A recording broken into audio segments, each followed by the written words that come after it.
Luy ahon ang tabadidoy ni Bobong.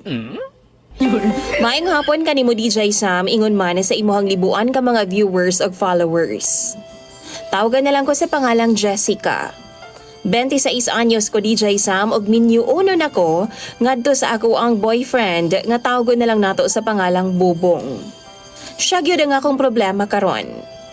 Naglibog man gud ko DJ Sam tungod kay dun ako'y na-discover mahitungod sa iyaha. Nga murag mao'y hinungdan nga kaatrason ako sa among kasal.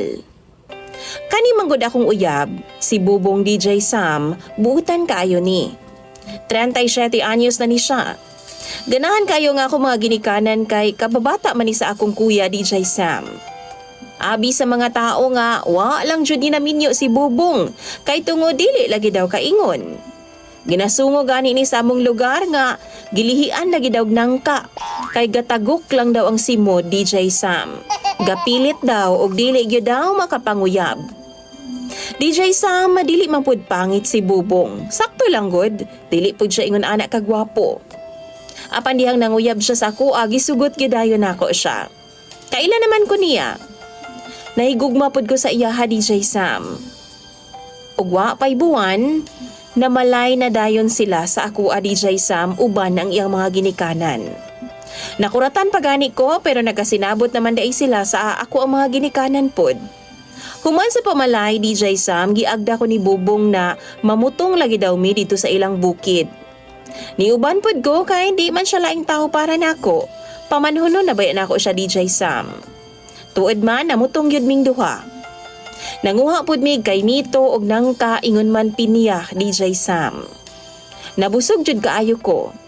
Maong giingnan ko niya nga una daw mi mamauli sa among balay, mamahuway una daw mi ngadto sa payag DJ Sam.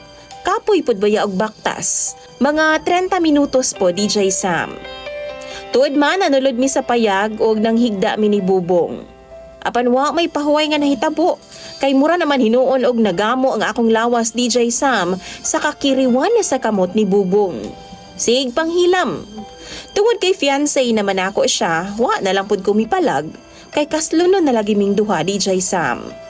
Pero paghabwa pa lang niya, perti na akong kurata DJ Sam, kay wa man ko makasabot sa porma.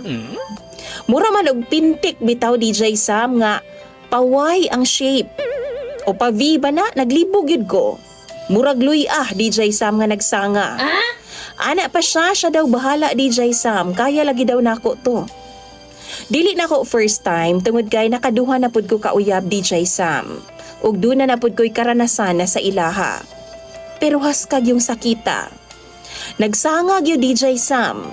Ug sukad ni adto wa na gyud ko nagpausab pa ni Bobong. Nagalikay na ko nga masulo namo ang usag-usa DJ Sam. Bahalag unsa ikaingon niya. Makatagaman gud ang porma niya DJ Sam. Pero ang dili nako malikayan kay ang petsa sa among kasal nagsingabot na. Sunod buwan na. Nagduha-duha na hinuon ko DJ Sam. Ipadayon pa ba nako ni ang among kaminyuon? Kung kamo daw bi ang naa sa akong posisyon.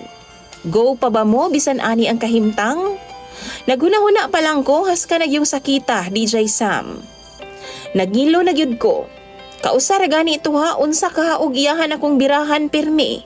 Kay baw mo DJ Sam, abi na kog sa kamot og tiil ra ng sangahon. Pero pati man daay ang tabadidoy ni Bobong. Ana sila swerte daw, pero bahala pud mo diha oy. Tambagi daw ko ninyo bi mga followers ug viewers ni DJ Sam. Masuko man gud pud nga ako mga ginikanan kay mura daw kog amaw. Kagamay ra daw ana nga butang tapos ako adong gina big deal DJ Sam. Mao nang naglibog ko. Tambagi ko ninyo ha kay ako nang pangbasahon tanan sa comment section. Imong follower DJ Sam, Jessica.